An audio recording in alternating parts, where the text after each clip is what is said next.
Bueno, eh, buenas tardes. Estamos con Lidia Rodríguez. Lidia Rodríguez es profesora de Historia Latinoamericana y de Educación de Adultos en Ciencias de la Educación de la UBA, y fue profesora en la UNER, en la carrera de Ciencias de la Educación de la UNER, hasta el 2010 en Educación y Cultura. También está trabajando en el equipo de educación de jóvenes y adultos a nivel nacional. Hola, ¿cómo andas, Lidia? Hola, Eh, ¿cómo estás? ¿Cómo te va? Bien, la primera pregunta, estamos en esta pandemia que nos toca a todos, que queríamos hacer es que si podrías contextualizar un poco lo que está pasando con la educación en épocas de pandemia en Latinoamérica, y cuál es el rol de los maestros y de la escuela. Bueno, hola, ¿cómo estás? Muchas gracias por la invitación a participar de este canal. Es una alegría vincularnos con los compañeros, vincularnos con estar de alguna manera, ¿no?, en Paraná, una ciudad que la verdad que recorrí mucho en esos días de que daba clase y me quedó un recuerdo muy, muy grato de la ciudad, de la universidad, de los compañeros. Así que bueno, muchas gracias por este reencuentro de alguna manera. Eh, ¿Qué decir que no se haya dicho ya, no? O sea, la primera cosa quizás, nosotros estamos en comunicación con colegas de América Latina vinculados a la educación y vinculados a la educación de adultos en particular, así que incluso hay algunos, y hemos hecho encuentros virtuales con algunos de ellos, que después les podemos pasar los datos por si les interesa, pero digamos, la primera cosa es que es bastante común lo que nos está pasando, ¿no? No sé, creo que esto no es una novedad, no sé si no sé si es una buena noticia tampoco, pero digamos, es bastante similar el proceso que se da en la región respecto a la pandemia, la cuarentena y la centralidad y la reconfiguración también del rol de los educadores, ¿no? Yo ahí marcaría dos cosas que siempre las digo. Una es que me parece que en, la, en los cuerpos de los educadores de nuestro continente está escrita una memoria de la pedagogía latinoamericanista, ¿no? Y que en ese sentido sí nos distinguimos, hasta donde sé que tampoco profundizado, pero hay una cultura pedagógica en los cuerpos. Cultura no quiero decir un conocimiento ni un saber, quiero decir una forma de pensar, de sentir, no de pensar, de vivir la educación, que es bien de la región, ¿no? Y que tiene que ver con esa tradición del compromiso de los educadores con el pueblo, ¿sí?, con las mayorías, con los que más lo necesitan, con responder a esas ganas que tienen nuestros niños, nuestros jóvenes, nuestros adultos, de vincularse con el conocimiento, de crecer. Ayer me contaba un amigo que da clases en un CENS, que son los Centros de Educación de Nivel Secundario de la Ciudad de Buenos Aires, que los estudiantes le pidieron tener clase ayer, que sería el maestro, ¿no? El chocho, pues le encanta dar clase, pero digo, quieren estudiar, de jóvenes y adultos que quieren estudiar, quieren vincularse con el conocimiento, aunque sea un feriado. Entonces, me parece que esas ganas del pueblo, ¿no?, lo digo en sentido muy general, el pueblo, ese colectivo, ese sujeto político, que quiere crecer, que quiere vivir bien, que ama la vida, lo digo en ese sentido general, ¿no? Podríamos discutir mucho cómo se define pueblo, pero no estoy hablando no quiero decir que pueblo es la gente más humilde, ni los más necesitados. Claro, claro. Pueblo es el conjunto de los que queremos vivir bien en colectivo, ¿no? No aprisionados en lógicas financieras, ni en las lógicas de la ganancia, ni en lógicas mezquinas. Entonces, en ese sentido, me parece que los educadores estamos, me incluyo, ¿no? Yo doy clase en este momento en la universidad, y creo que ha pasado algo parecido. Estuvimos a la altura de esa demanda, de esa necesidad, ¿no? Creo que salimos a responder como se pudo y a inventar de múltiples maneras. ¿Cómo se hacía para sostener a las familias? Porque acá no conozco la situación de Entre Ríos, me imagino que es parecida, conozco más Ciudad de Buenos Aires y conurbano. Acá los compañeros y las compañeras salieron a enseñar, a repartir cuadernillos, a repartir comida, a abrir los merenderos, a acompañar a las familias, a acompañar a los niños. Nosotros trabajamos en un proyecto en la Facultad de Extensión, que se armó una red de apoyo había una red de apoyo escolar que ahora se armó virtual, ¿no? Y los estudiantes siguieron en vinculación con las familias como se pudo, porque ustedes ya saben, las familias no tienen internet, conexión, dispositivos. Entonces, como se pudo, con un celular para 8 niños, para 2 grandes que no saben mandar videos por WhatsApp, con todas esas dificultades que ustedes conocen muy bien. Ayer le mandaron un videíto a una compañera diciéndole gracias Lili, feliz día del maestro, feliz día de la maestra, ¿no? Fue muy, muy emocionante esa respuesta, ese reconocimiento de los niños a ese acompañamiento que se sostuvo en la virtualidad, ¿no? Y que ustedes, yo no voy a agregar, nada más que, pues ya lo saben, mejor que yo, porque lo están viviendo, nada más que quiero remarcar esa tradición humanista de la pedagogía latinoamericana. Que puede ser presencial o virtual, ¿no? Esa pedagogía de la conexión, que no es la conectividad. Esas dos palabras que viene un grafiti, que las repito porque me parecen muy claras, ¿no? La conexión, habrá que ver cómo se logra en la virtualidad, habrá que ver, pero esa es la búsqueda que hemos tenido, me parece así de manera casi instintiva, la enorme mayoría de los educadores de Argentina, y me parece que esto se ha repetido en otros países, de los educadores, de los docentes, de los maestros de guardapolvo, que es todo un tema, ahora digo por qué digo esto, el tema del guardapolvo, y del sistema educativo formal de la escuela, o de los centros educativos, y también de los educadores, los otros, que trabajan en centros comunitarios, en programas de terminalidad, en cursos de alfabetización, que no necesariamente están vinculados al sistema, a lo mejor no tienen título, pero son educadores y se sienten como tales, ¿no? El otro día conversábamos con unos compañeros que trabajan con estos compañeros referentes comunitarios, y estos referentes comunitarios fueron a trabajar, que trabajan en educación, fueron a una escuela y estaban orgullosos y agradecidos de ponerse un guardapolvo, aunque no son maestros recibidos, ¿no? Pero decir qué lindo es sentirse maestro, maestra en este colectivo, ¿no? Así que ahora estamos yo fui maestra de escuela primaria muchos años y de experiencia de adultos menos tiempo. Pero me parece que ese es un gen que no se te quita, digo yo, ¿no? Sí.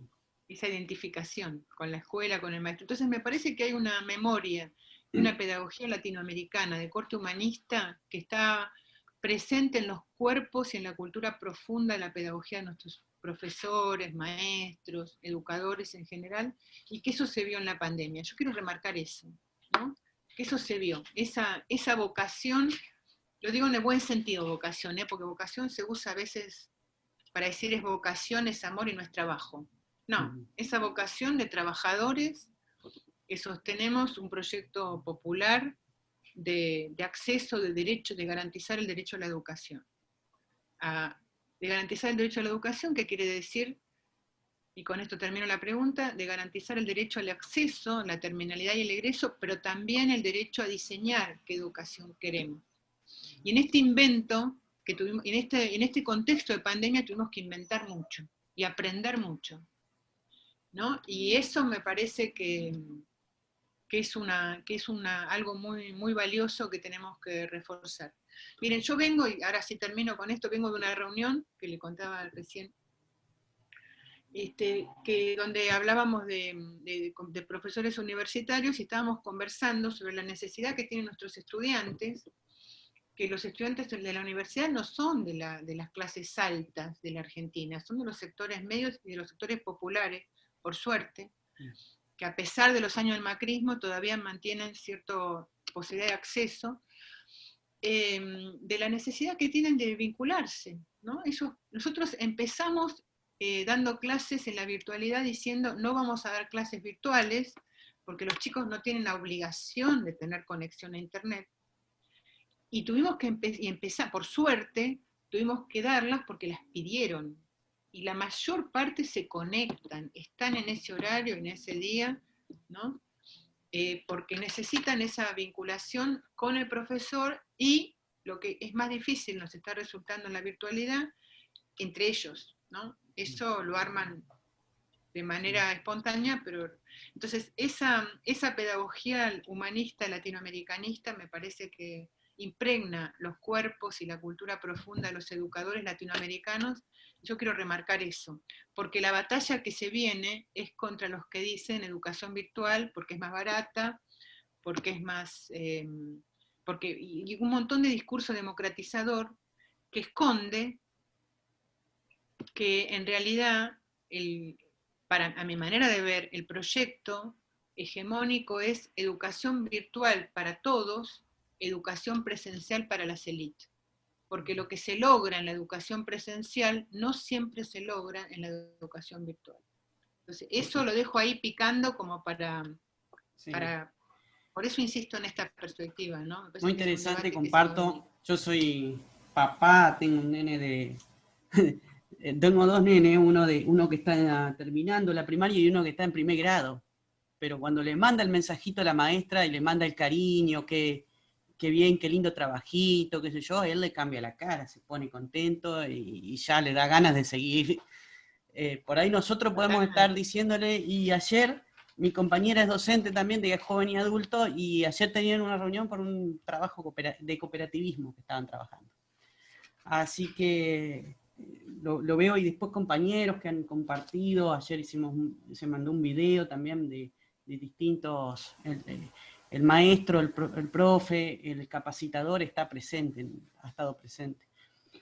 Bueno, pasando a, que tiene que ver con, hemos escuchado muchas veces el tema de caminar hacia un proyecto productivo y la discusión del modelo productivo de desarrollo, y a veces, o casi siempre, en educación, como que lo vemos muy de lejos, y yo quería ver quería que vos me digas tu opinión, si crees que el sistema educativo se tendría que plantear la educación de formación para el trabajo, y bueno, y también analizando un poco los alumnos que nosotros tenemos en jóvenes y adultos, muchos vienen con saberes ya de relación con lo técnico, saben soldar, o son albañiles, o trabajan en la huerta, o panaderos, distintas realidades.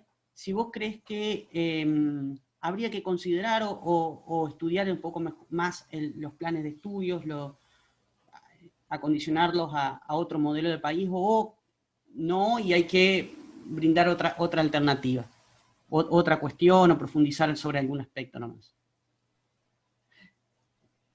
Muy, muy interesante la pregunta, me parece que es como la pregunta eje, ¿no? La cuestión de la educación en general, yo creo, y también de jóvenes y adultos, porque a ver si puedo sintetizar algunas ideas y aportar algunos disparadores, porque es complejo porque nosotros estamos jugando, me parece, en una cancha que no dibujamos, ¿sí? El modelo hegemónico planetario es el capitalismo global de corte financiero.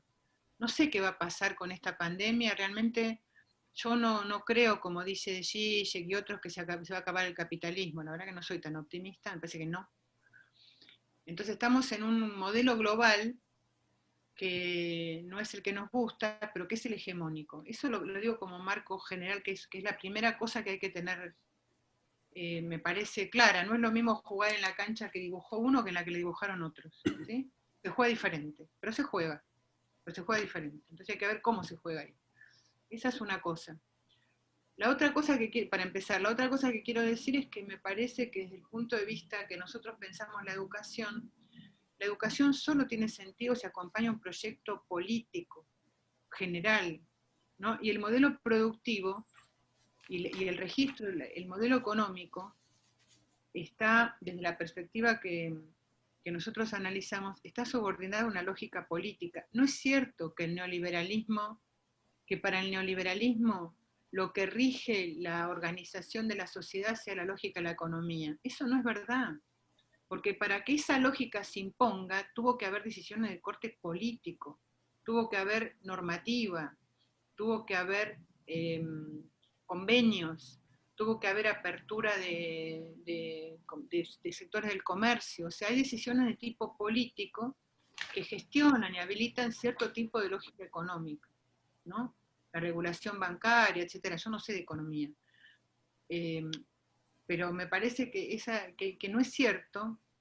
O sea, que para que la educación, por ejemplo, que de eso estamos hablando, para decir la educación se tiene que regir por la lógica económica, entonces la competitividad, tuvo que haber decisiones de tipo política, ¿no? Que produjeran una reforma educativa, una evaluación de la calidad, todo lo que vimos en los años 90. Entonces, y la educación, la perspectiva que nosotros pensamos, acompaña un proyecto de tipo, un proyecto político, ¿no? O debería acompañar un proyecto político. No sé si siempre logramos que se la piense así, articulada a un proyecto macropolítico, ¿no? No solamente de modo abstracto, sino también de políticas de Estado, sino parece que la educación siempre va acompañando proyectos de resistencia, de construcción de sectores subalternos, de organizaciones políticas o de partidos, no, también un proyecto de Estado. ¿Cómo se pone un sistema escolar en función de un proyecto pospandemia, ¿no? Me parece que esa es la pregunta que nos tenemos que hacer desde el campo pedagógico, pensando porque tenemos un gobierno de corte nacional popular, que acompaña o que está haciendo enormes esfuerzos para acompañar a los sectores más vulnerables y más castigados por el efecto de la pandemia. Entonces, en ese marco, ¿qué educación acompaña ese proyecto? ¿No? ¿Qué educación acompaña esa perspectiva? Por ejemplo, ¿cómo vamos a colaborar desde el modelo educativo para el regreso a la escuela, para el procesamiento de lo que significó el alejamiento de la escuela, la pérdida de esos años de socialización, decía el otro día el ministro, la pérdida de la necesidad, cómo garantizamos la necesidad de la conectividad, decía también el otro día Adriana Puigros, ¿no? ¿Cómo se sostienen esos elementos básicos que permiten que un proyecto pedagógico acompañe decisiones de tipo política, macro, de nivel macro. No solamente, insisto, la idea de Paulo Freire, que era otro contexto político, en los años 60 era otro horizonte, ¿no? En los años 60 la pedagogía del oprimido está construida para un escenario donde el futuro es la revolución, ¿sí? Y la toma del poder, y hay que construir los sujetos políticos para ese proceso.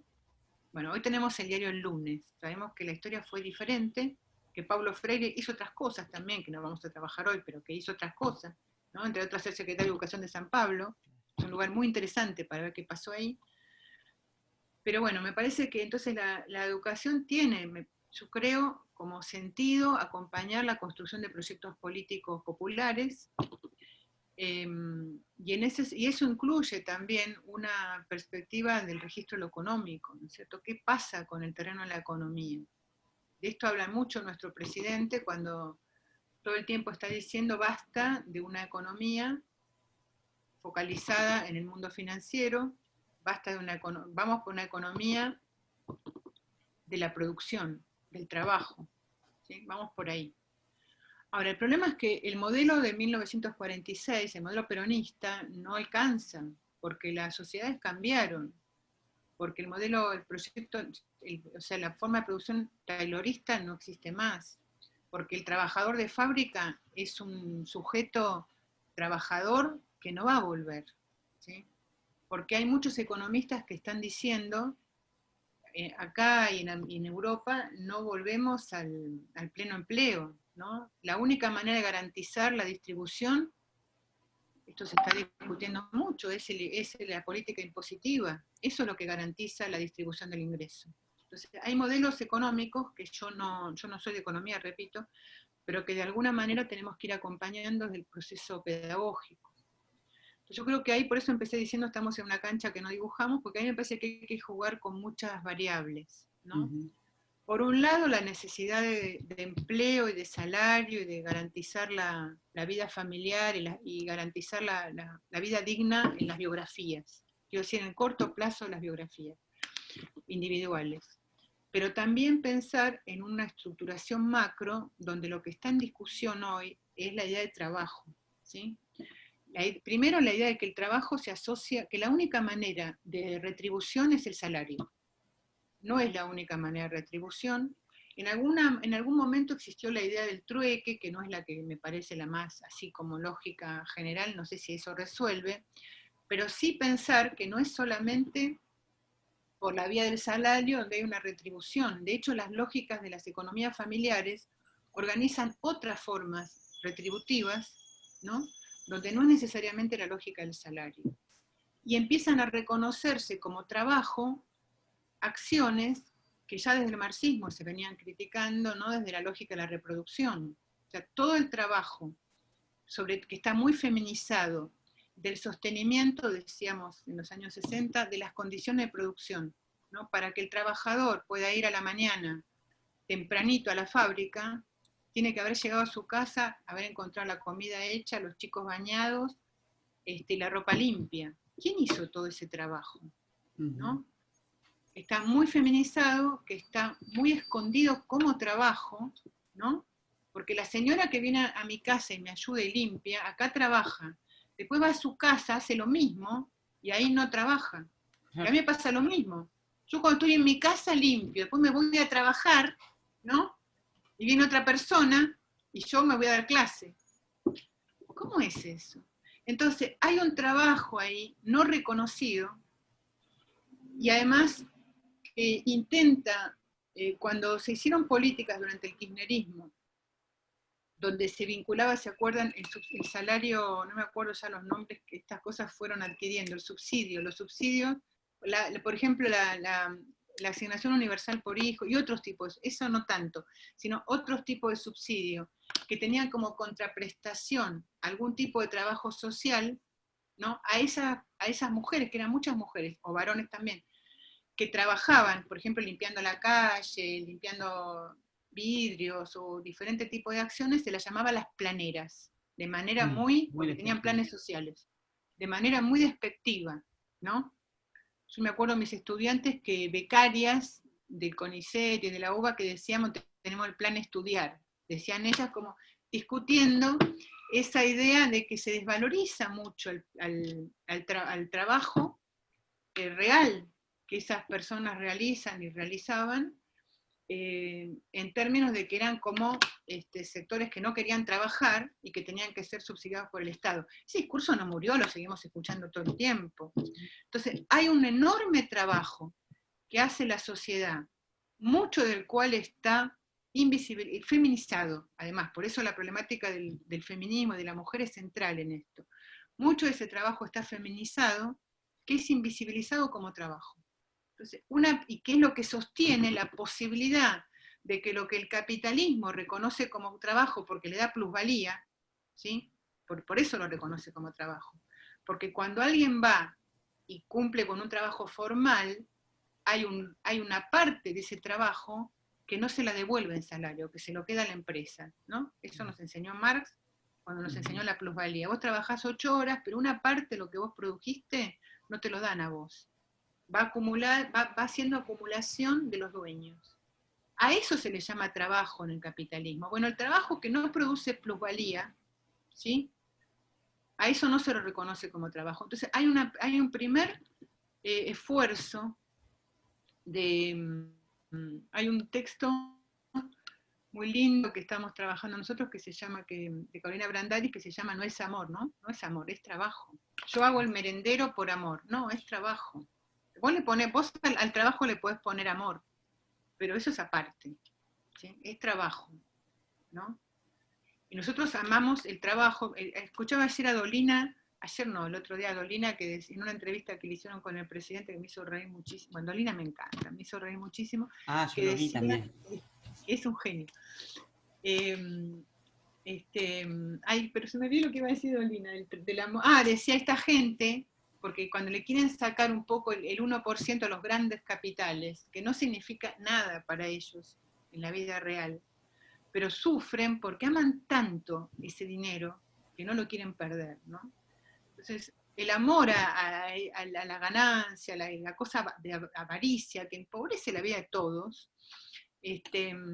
bueno, entonces eso va en una lógica capitalista de la ganancia y la acumulación que es muy destructiva de la vida, incluso de los propios dueños de los grandes capitales, ¿no?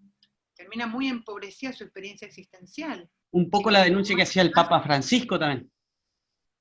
Seguramente, yo no lo escuché directamente, pero es una lógica humanista la que estoy planteando, que va en consonancia con una lógica humanista cristiana también. Entonces, me parece ahí que hay una línea que es reconocer las múltiples formas de trabajo. La otra cosa, vinculada a lo mismo, o sea, yo hablaba mucho del trabajo que se llama reproductivo, que está muy feminizado, que repito, no es solamente un trabajo, no es cualquier trabajo, es el trabajo que posibilita que exista el otro, ¿sí? Para que uno pueda salir a dar clase, alguien tiene que haber limpiado la casa. Lo puedo haber hecho yo u otra persona. Pero eso que no importa quién lo haga, no es reconocido como trabajo, ¿sí? Es reconocido como, no es reconocido como trabajo. Es algo que casi de manera natural uno debería hacer. En los libros de lectura de la década del 30, del 40 también, ¿sí? Del peronismo también, y anteriores más aún, para dirigidos adultos, es muy interesante, es muy interesante. Yo tengo algunas cosas ahí que... Es muy interesante la imagen de la mujer, ¿no? Porque la imagen es como paradigmática, porque ahí está muy brutalmente planteado, por eso no se perdió. La imagen de la mujer es la mujer, madre y esposa, que sobre todo lo que hace es, no lo dicen así, los libros de lectura lo dicen en términos de valores morales, positivos, ¿no? Pero lo que le enseñan es a vivir, a ser pobre. Entonces la buena mujer lo que hace es sabe coser, la buena mujer sabe cocinar, la buena mujer cuida a los niños, ¿no? Entonces es una buena mujer porque sostiene las condiciones de reproducción que el hombre necesita para el otro día ir a la fábrica. En una lógica más económica, está cumpliendo un rol económico central, ¿no? Uno lo lee y le causa casi gracia las cosas que dice ahí, del lugar de la mujer desde el punto de vista de los valores y la sexualidad, que no existe, ¿no? Está completamente borrada como problemática, como temática. En esos primeros libros de lectura, ya los del peronismo, la mujer es más linda, pues está Evita aparte, ¿no? Como una imagen que busca otro lugar de la mujer, otra imagen de la mujer. Ya parece más atractiva. Entonces cambia un poco. Bueno, pues eso sería un tema para analizar. Hay algunos trabajos muy lindos sobre eso, de autores que por supuesto no me conoce, pero si buscan ese tema lo van a encontrar en internet. No me acuerdo los nombres nunca de nada. Pero quiero decir, entonces hay un trabajo reproductivo que sostiene la posibilidad de otro trabajo. Hay otros trabajos que también se están cumpliendo mucho en pandemia, que son los del cuidado, ¿no? El cuidado de los niños, el cuidado de los adultos mayores. El otro día me contaba alguien que hay estadísticas que dicen que cuando en una familia hay alguna discapacidad de los niños o de los adultos, el que primero se va de esa familia es el varón. La que en general se queda cuidando es la mujer. No digo que esto sea... El otro día yo decía esto en una clase y los estudiantes varones me pusieron a poner, me tengo que ir porque voy a cuidar a mi nena, me tengo que ir a comprarle la comida a mi mamá, se enojaron. Entonces yo sé que las nuevas generaciones han cambiado mucho, esto no es, por supuesto, universal, pero está bastante instalado, ¿no? El lugar de la mujer en la defensa de la vida. Las madres son madres, no son padres, son las madres de la plaza. Y eso no es menor, ¿sí? No es menor, son mujeres. Entonces, las que salen fuertemente, y sabemos que en los barrios populares las que salen a sostener las crisis son las mujeres. Entonces, y eso no es visto como trabajo, es valorizado, a veces, bueno, no estoy hablando de las madres que superan la idea de trabajo, obviamente, nada, son mujeres maravillosas que salieron en los momentos que todos teníamos terror de salir, salieron por amor a la vida, ¿no? En la figura de sus hijos. Pero más allá de eso, volviendo a los barrios, a los trabajos que sostienen, muchas mujeres que sostienen merenderos, que sostienen a los niños, a los vecinos, ¿no? El otro día conversamos con una compañera, le decíamos, vos no te podés quedar con la nena de tu vecina porque le están pegando, por lo que fuera que pasa en la casa de al lado, porque eso no es legal, o sea, es un problema, es un problema, ¿viste? Si a la nena le pasa algo, está en tu casa, bueno, qué sé yo, pero sostienen, porque esa nena, si no la agarra la vecina, se queda en la calle. Entonces, todo ese trabajo del cuidado que se produce en todos los sectores sociales, pero de manera muy fuerte, en estos lugares más vulnerabilizados, es trabajo, no es solamente amor, es trabajo, son horas, es energía, es tiempo, es esfuerzo, es saber. Entonces hay una enorme cantidad de trabajos que ponen en juego diferentes saberes que nosotros necesitamos que en una economía, en un nuevo modelo productivo, sean reconocidos como trabajo, ¿sí? No son un subsidio a la pobreza, son trabajo. La otra cosa que desde educación necesitamos hacer, que algo mencionaban ustedes, de manera más ordenada, más orgánica, más sistemática, es el reconocimiento de los diferentes lugares de transmisión de los saberes. ¿Sí? La escuela parece que, si vos no fuiste a la escuela y te sentaste en un pupitre, ese saber no puede ser reconocido por la escuela. Hago un paréntesis, ahora vuelvo ahí porque, pero a mí me parece que el derecho a la escuela, no solamente a la educación, a la escuela, es un derecho que tenemos que defender a rajatabla porque es una demanda, porque es un deseo, ¿no?, de los sectores mayoritarios, el acceso a la escuela. Y ponerse guardapolvo, ir a la escuela, en el sentido más tradicional. Pero hay muchos saberes que se transmiten, no se transmiten en la escuela, se transmiten en otros lugares, a veces en los bordes de la escuela y a veces en los lugares de trabajo. Me acordé, cuando estaba pensando una cosa y me acordé de otra, que la noto acá, después la retomo. Ve a los lugares de trabajo. En los lugares de trabajo se aprende a trabajar, ¿no? En los años 90, a finales de la crisis del 2001, nosotros nos encontramos con ahí surge el plan Fines, por ejemplo, de terminalidad secundaria, nos encontramos con una generación que no había terminado la escuela, pero que tampoco sabía trabajar, porque sus padres no habían trabajado. Entonces, el albañil que iba con su hijo a levantar la pared, no había levantado ninguna pared. Entonces su hijo no había visto cómo se levantaban paredes. Cuando se cae el trabajo, se cayeron esos lugares de transmisión. Esto fue muy fuerte, por ejemplo, con el sector, no sé si en Paraná lo vieron de cerca, de los ferrocarriles argentinos, sí, que era la familia, ¿no? Sí. La familia ferroviaria. Donde Tengo un amigo que común, Sergio, viene del sector ferroviario. Entonces lo conoce bien, mejor que yo, ¿no? El sector ferroviario acogía a los nuevos, les daba un lugar de trabajo, les daba un lugar en el mundo, a los jóvenes, que es lo que necesitan los jóvenes, un lugar en el mundo, ¿sí?, nuevo al que se están insertando, les transmitían los saberes del trabajo, que además se vivían con mucho amor. Sí, un sentido de pertenencia muy grande. Un sentido de pertenencia. Yo estuve en los años 90 haciendo trabajo de alfabetización en un pueblito de Río Negro, que no me puedo acordar el nombre, que había es muy conocido el pueblo y el trencito, que hacía un recorrido corto entre dos pueblos. Un trencito de los ingleses, histórico.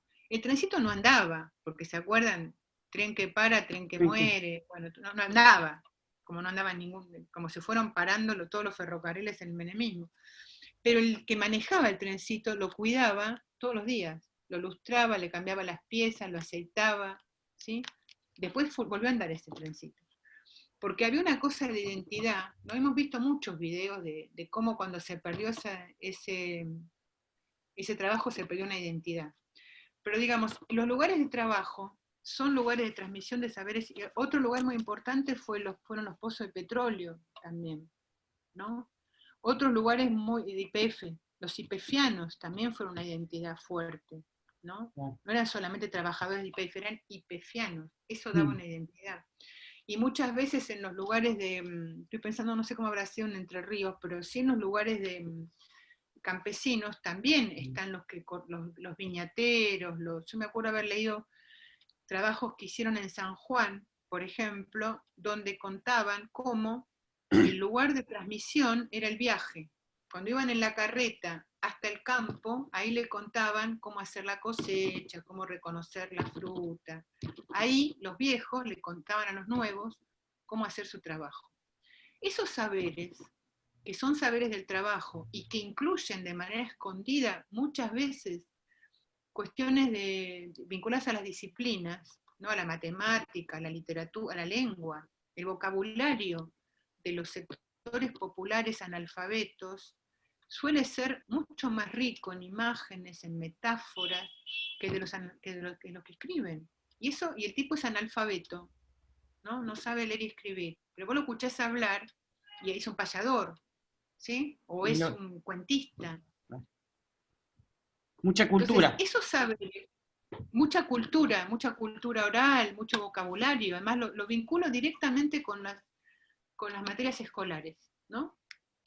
Vocabulario, por ejemplo, cuentas.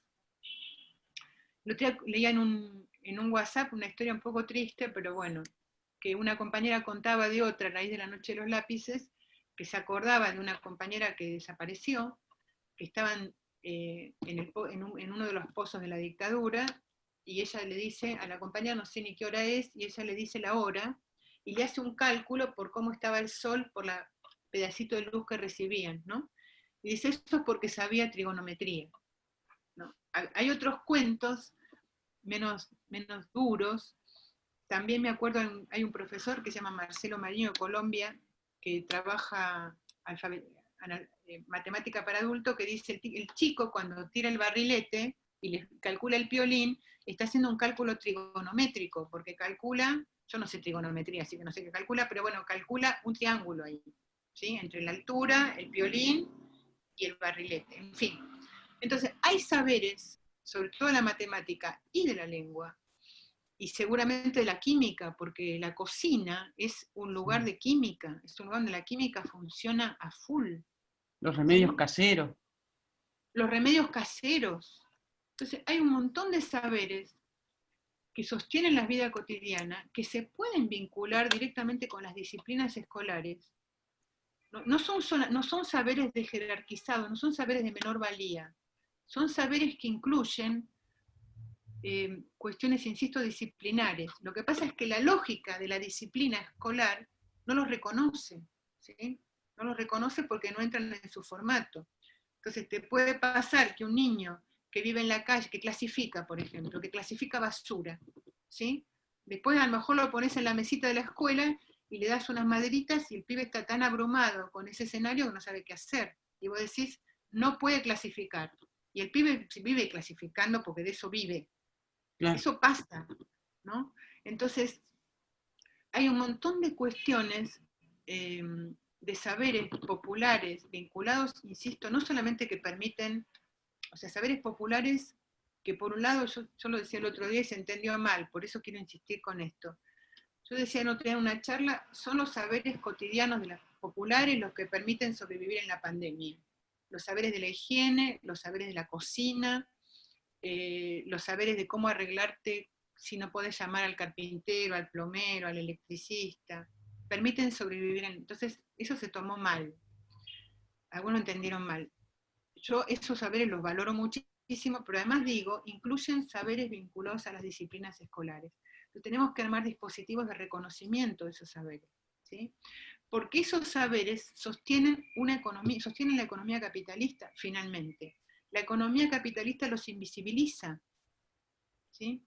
El otro día me contaba una compañera, porque entonces, insisto, para que el niño, para que el adulto o el hombre en general o la mujer pueda ir a hacer su trabajo, hay otros trabajos que sostienen ese trabajo.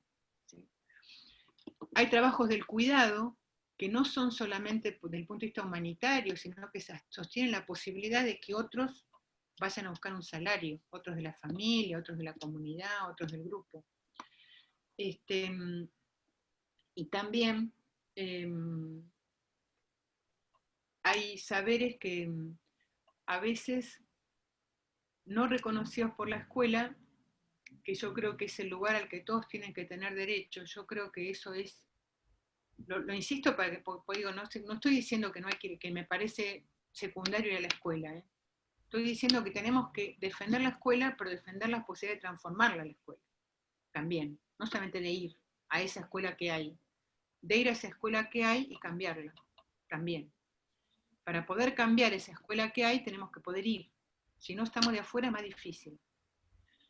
Entonces me parece que esa es la primera cuestión, reconocer trabajos que no son reconocidos como trabajo, reconocer saberes que sostienen esos trabajos que no son reconocidos como saberes disciplinares, esa es una lógica, y a la vez, mientras tanto, colaborar en el aprendizaje de los adultos y jóvenes para que puedan sostener y conseguir empleos, trabajos, pero con esa discusión. Yo decía esto el otro día en una reunión, decía esto, decía concretamente, no, tenemos que armar un grupo, hay que enseñarle a la gente a ser gasista para que se pueda matricular y pueda conseguir laburo. Y un compañero me decía, mira, yo soy cartonero, y yo no quiero ser gasista, quiero ser cartonero. Claro. Lo que no quiero es arrastrar un carro. Estoy haciendo una metáfora de una discusión más compleja, pero no quiero arrastrar un carro, quiero un camión que me lleve el cartón. Yo sé reciclar el cartón, yo sé distinguir los diferentes tipos de papeles, yo sé lo que me sirve o no, yo sé cómo me tienen que traer el papel para que no lo hayan arruinado, para que me sirva para reciclar. O sea, un montón de cosas, ¿sí? Te puede ayudar a diseñar una política de reciclaje del papel, ¿sí? Puede estar en el galpón separando los papeles o enseñándole a otros cómo hacerlo. Ahora, no tiene por qué arrastrar un carro. Acá en Buenos Aires, aparte, está prohibido que los caballos arrastren carros, lo cual me parece muy bien, porque el maltrato animal es muy doloroso, pero más doloroso es ver a los niños arrastrando los carros. Claro. Entonces, tenemos que también trabajar, a la vez que colaboramos en que los compañeros desarrollen las habilidades que les gusten y puedan hacer lo que les guste, trabajo manual, trabajo intelectual, también jerarquicemos otros trabajos, ¿no? Que son muy importantes. El reciclado es central en la economía que se viene. El reciclado en general. La basura es un gran problema planetario y es uno de los lugares donde más también hay plata. Hay mucho dinero jugado a nivel internacional en el reciclaje y a nivel nacional también.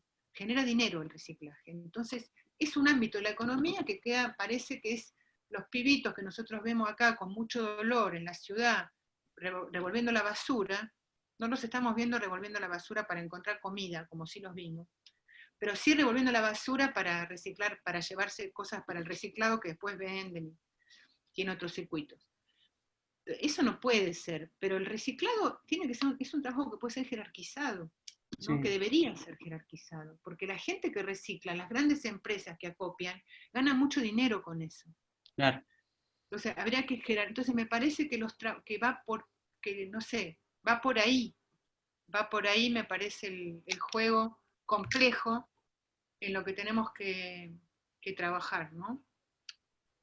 Y por ejemplo, yo te tiro una charla que tuvimos con un compañero también, que es joven y adulto, que dice, los chicos estos que manejan la tecnología tendrían que estar aprendiendo, por ejemplo, programación en la escuela. Claro.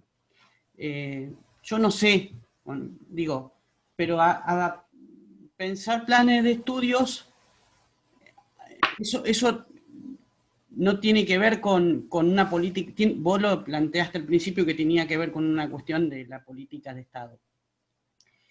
¿Eso se está pensando, se intenta ver o no, o se camina con de acuerdo a distintas necesidades o un análisis estratégico separado por región, por lugar, por necesidad. No sé. A mí me parece que es central la pregunta, es totalmente, y compleja también, porque, a ver, vamos por partes. Me parece que por un lado los chicos, nosotros descubrimos, por lo menos yo descubrí en esta pandemia, que no es cierto que los chicos usen la tecnología, no es cierto. Los chicos sepan usar la tecnología, andan con celulares, muchos, pero hay que ver qué uso tienen del celular. No necesariamente, nosotros intentamos hacer algunos trabajos de alfabetización en medio de la pandemia con celulares, que los compañeros fueron logrando avanzar en eso, pero no quiere decir que de entrada los pibes supieran cómo mandar, cómo bajar o cómo bajar un programita, cómo trabajar un audio. Se manejan de manera muy rudimentaria con el WhatsApp, por ejemplo. ¿No? El WhatsApp es una cosa que se usa mucho, pero de manera muy emoticones, poco vocabulario, frases cortas. Entonces, hay que ver eso de que es una duda que digo, me surgió no a partir de nada que haya leído, sino de lo que vi. Digo, los estudiantes universitarios pasa lo mismo. Les cuesta mucho tiempo conectarse con el campus, por ejemplo. No porque no tengan bueno, a veces hay dificultades materiales, ¿no? Pero a veces las dificultades son más de otro orden. Son de que están acostumbrados a andar con el celular y el WhatsApp, pero no trabajar con el campus, la internet, la búsqueda compleja, que no es la búsqueda de Google, sino las búsquedas académicas, en el nivel universitario. Y en el nivel de la educación de jóvenes y adultos también descubrimos que, además de, por supuesto, no voy a insistir con eso porque ya lo han dicho todos, ¿no? De la brecha digital y la dificultad de acceso, ¿sí? Porque a veces hay un celular para 8 personas, una familia, a veces no hay internet. Además de todo eso, tampoco hay un uso así tan sofisticado de la tecnología. Entonces, la primera cosa me parece que es sí un reforzamiento del uso de la tecnología porque necesitamos apropiarnos de eso. Y un uso crítico de la tecnología. Entonces, no es poco, hay que también trabajar en la lectura crítica, en el uso crítico. El otro día me comentaba un compañero que sabe de estas cosas, estábamos en un grupo de discusión y me decía, bueno, pues si armamos un WhatsApp, o si armamos un Facebook, si armamos una página Facebook, lo armamos, si les parece, pero entramos en un campo de disputa. Si armamos una página pública, claro, entramos en un campo de disputa. Si queremos abrir ese frente, abrémoslo, pero es eso. Entonces, a veces uno toma de manera muy liviana lo de las redes, como que sí, sin darle la dimensión no solamente de cómo la derecha se mete con los trolls y todo lo que ya sabemos, sino que además es un campo de disputa. Entonces, el uso crítico de esa tecnología me parece central, ¿sí? Central en eso. Ahora, que el campo de las comunicaciones es un campo de enorme crecimiento a futuro, esto lo saben ellos antes que nosotros de hace mucho. Y en ese sentido, sí me parece que los chicos tienen que tener abiertas, pero no solo programación, sino el mundo del acceso al conocimiento, de los nuevos conocimientos, la biología, las telecomunicaciones. Nosotros sacamos un satélite el otro día, ¿no? Sacamos un cohete. Eso es por el enorme avance científico-técnico argentino. Bueno, eso tiene que ser cada vez más masivo. Para que vos tengas un Einstein, tenés que haber sembrado muchas semillas, muchas. Entonces tiene que haber una masificación de la posibilidad de acceso al conocimiento a niveles superiores, de todos, en todas las ramas. Y seguro la rama de la tecnología y de las comunicaciones es una rama con un potencial de crecimiento económico.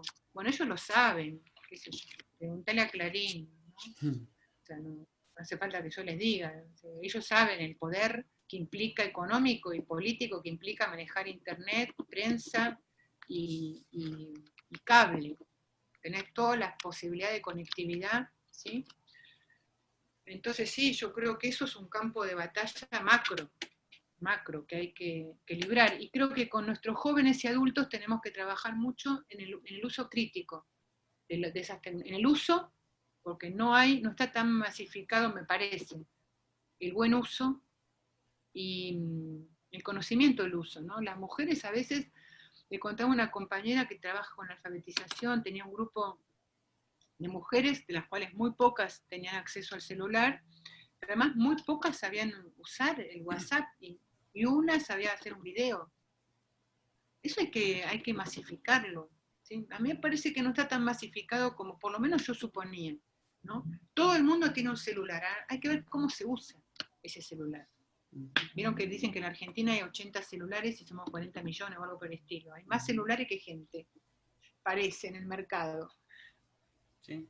Y seguramente está bastante extendido. Hay familias que hay un solo celular para 8 personas, también eso es verdad.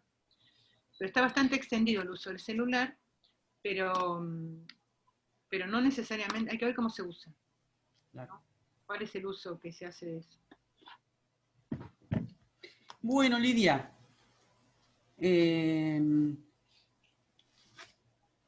queda, digamos, entonces, me quedan algunas preguntas,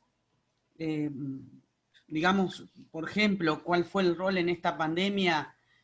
Si querés, pero ya estamos casi con el tiempo, pero me interesa, por ejemplo, no solo, ya que tocamos el tema de lo que tiene que ver con las comunicaciones, las plataformas, de las editoriales, si se portaron con los docentes, si no, si hubo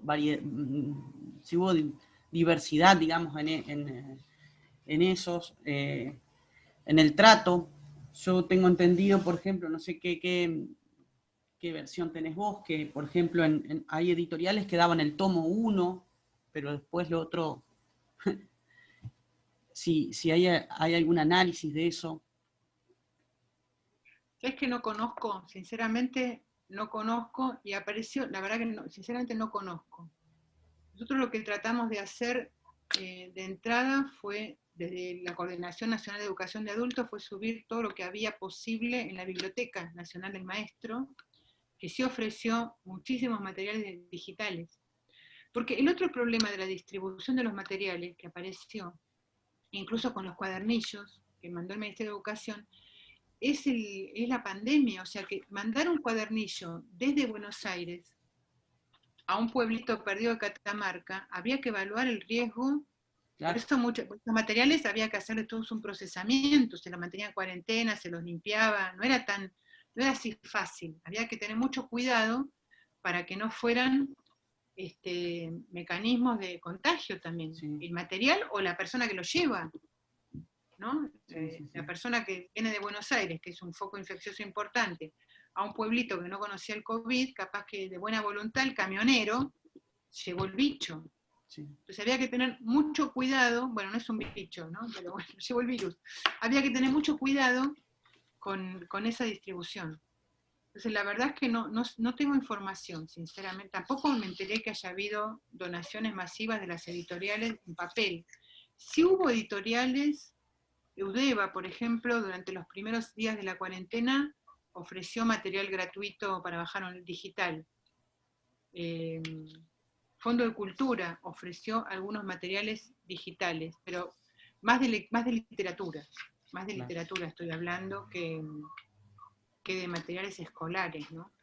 Ahí me parece que lo que más funcionó fueron los cuadernillos que publicó el Ministerio de Nación y los ministerios provinciales, que fue el programa Seguimos Educando, que dirigía Adriana Pudrosa en ese momento, que se puso así a full a armar cuadernillos para sostener en lo posible la cotidianidad escolar en la medida de lo posible. Lo que pasa es que eso fue en la medida de lo posible, ¿no? Lo que se pudiera sostener, que también fue un proceso. Nosotros nadie sabía cuánto iba a durar la pandemia.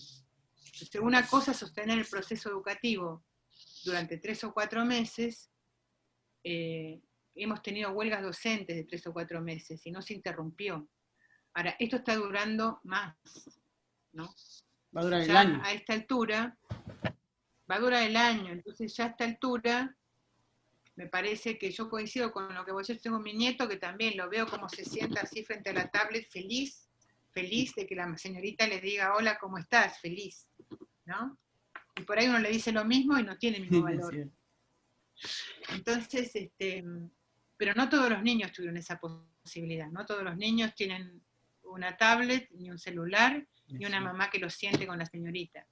Entonces, o que le ayude a leer el cuadernillo, también, por más que tengan el cuadernillo, hay mamás que han pedido ayuda a las maestras y a los maestros para poder ayudarlo a su niño con el cuadernillo. Entonces, me parece que es una muy buena pregunta, y que bueno, yo confío en que este gobierno va a hacer, viste, que avancemos en la distribución de la riqueza hasta todo lo que podamos, incluidas las editoriales que pueden, ¿no? Repartir, incluidas las editoriales que pueden repartir. Buenísimo. Lidia, un abrazo grande, muy amable. Estamos ya terminar, esto va a ser colgado en el canal que tenemos, canal de YouTube de la Paulo Freire, así que ahí estaría publicitándose para todos los compañeros. Muchísimas gracias, un gustazo, muy lindo conversar, muy buenas las preguntas, y nada, sigamos pensando. Abrazo.